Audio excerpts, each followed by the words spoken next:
इस एपिसोड की स्टार्टिंग सुरागी और सहारा की फाइटिंग अनाउंसमेंट से होती है, जिसके बाद सहारा कुछ वार्म अप कर रही थी क्योंकि उससे एक्साइटमेंट तो फील नहीं हो रही थी। और वही सुरागी यूकी से कहती है बस तुम देखते जाओ मैं किस तरीके से इस मैच को जीतती हूँ। और साथ ही वो यूकी के नजदीक आते हुए कहती है मेरी कामयाबी के लिए मैं किसी इनाम की तो अपेक्षा कर रही हूँ। यूकी हैरान था और वो समझ नहीं पा रहा था कि ये लड़की कहना क्या चाहती है। इजुमो याचिहो के हारने के कारण उससे अब चीयरलीडिंग करवा रही थी और सहारा उसे हंसी के साथ कहती है तुम मुझ पे भरोसा कर सकते हो। मैच शुरू होने से पहले सुरागी सहारा को सुझाव देती है पहले अपनी बिना पिच एबिलिटी इस्तेमाल किए फाइट करने का। सहारा को इससे कोई दिक्कत नहीं थी क्योंकि वो दोनों ये कॉम्बैट टाइप सोल्जर्स थे। मैच के शुरू होने के साथ ही सहारा सबसे पहले हमला करने आगे बढ़ती है, बस सुरागी उसे जमीन पे पटक देती है। फिर तुरंत ही सहारा सुरागी के हमले से बच उसे जमीन पे पटकती है, जिस कारण मैच के अंदर थोड़ी गंभीरता देखने मिलती है और साथ ही सुरागी और सहारा हाफना शुरू कर देते हैं।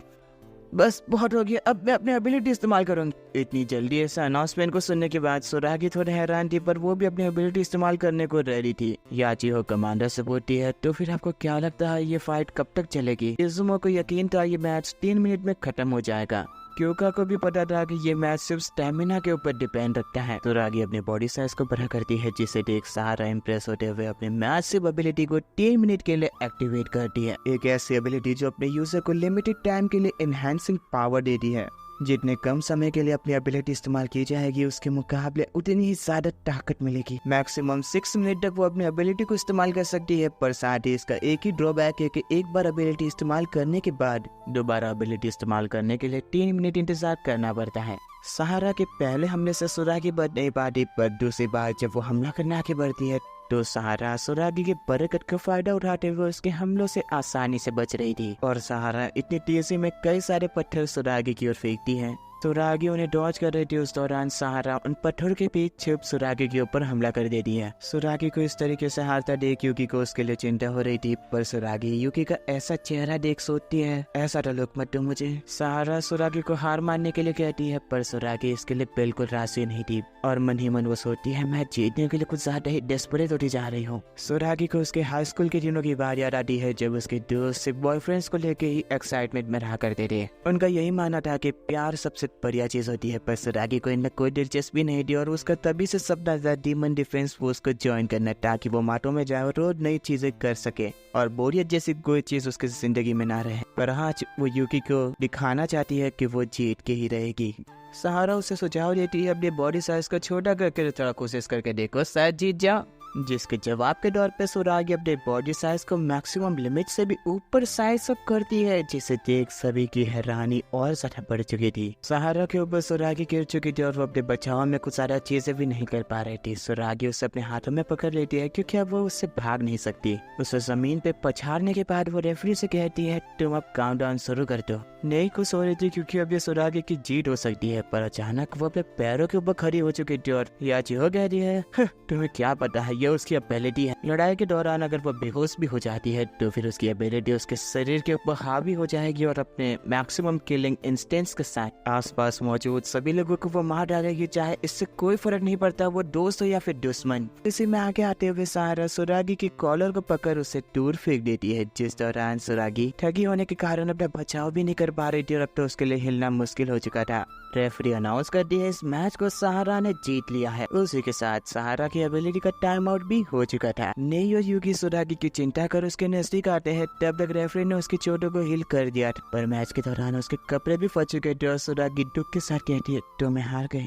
नई सुरागी को कवर कर देती है और वो कमांडर क्योका से माफी मांगती है इस हार के लिए। क्योका उसे कहते हैं कुछ नहीं, हमारे पास अभी भी मौका है, तुम चेंज करके आ जाओ। हेडक्वार्टर्स की ओर जाते समय सुरागी यूकी ने देख लिया कि मैं कितनी बेकार हूँ। इस दुख को वो अपने चेहरे से हटा ही नहीं पा रही थी। तभी यूकी कमरे में दस्तक देते हुए कहता है तुम कुछ पीना चाहोगे, तुम जब तक चेंज करो तब तक मैं पना लूंगा। सुरागी उसे मना करती है तो यूकी कहता है मैं तुम्हारा क्या टेकर हूँ, तुम चाहो तो मैं तुम्हारे लिए कुछ कर सकता हूँ। सुरागी उसे कहती है बस तुम इस लड़ाई को भूल जाओ।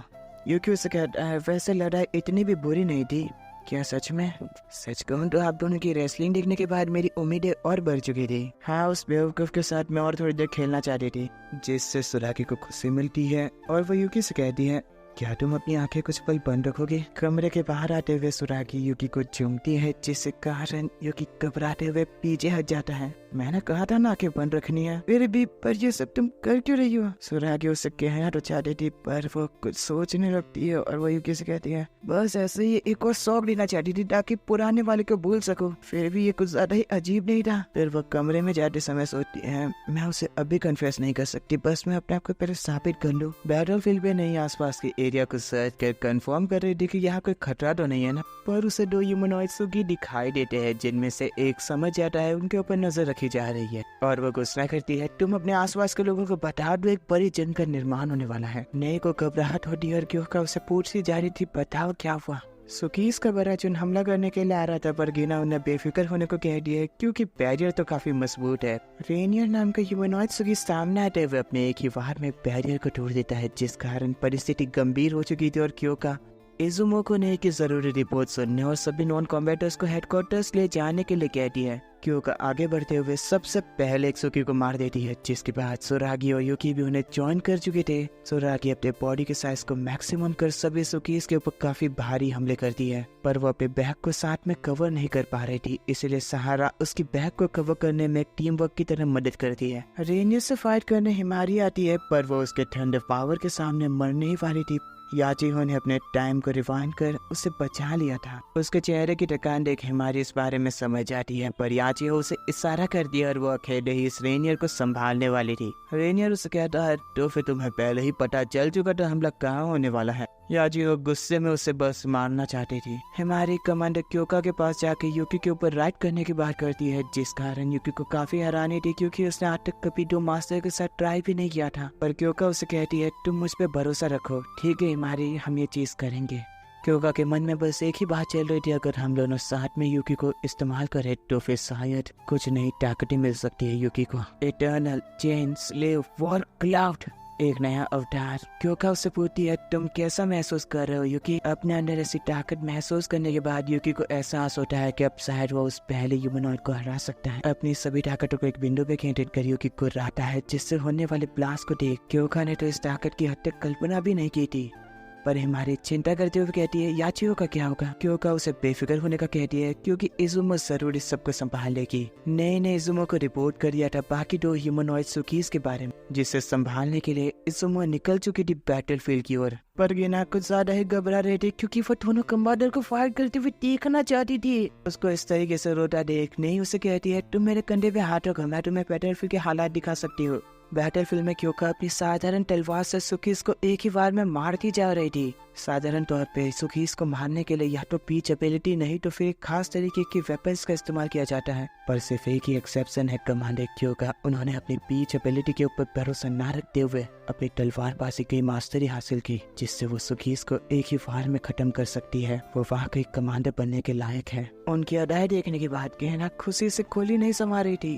रेनियर से फाइट करते दौरान याचिहो अपनी गोल्डन एबिलिटी से उसके हमले से डॉज तो कर रही थी, पर वो अपना एक हाथ गवा देती है। रेनार उसके ऊपर हंसते हुए कहता है, अब तुम अपने बोस को कैसे करोगी? पर याचिहो अपने वक्त को 5 सेकंड पीछे घुमाकर अपने हाथ को बचा लेती है, पर वो उसके हमलों से काफी ज्यादा घायल हो चुकी थी और वो खड़ी तक नहीं हो पा रही। रेनियर अपने आखिरी हमले में सब कुछ खत्म करने वाला था, पर अचानक वह टैंक आते हुए कहती है, तुमने अच्छा फाइट किया याचिहो, तुम अब आराम कर लो, मैं इसे संभालती हूँ। रेनियर को समझ में नहीं आ रहा था ये लड़की भला आई तो आई कैसे, पर वो उसे धमकाते हुए कहता है, तुम मेरी आर्मी से गिरे हुई हो। अच्छा, तुम्हारी आर्मी? धीरे धीरे धुन के हटने के साथ आसपास मौजूद सभी सुकीस मरे हुए थे, जिन्हें देख रेनियर को काफी ज्यादा हैरानी हो रही थी और इजुमो कहती है, हमारी मैच के बीच इंटरफेयर करने वाले सभी को मैंने मार दिया, अब बस वो 2 और ह्यूमनॉइड बचे हैं, पर उससे पहले मैं तुम्हें हराऊंगी।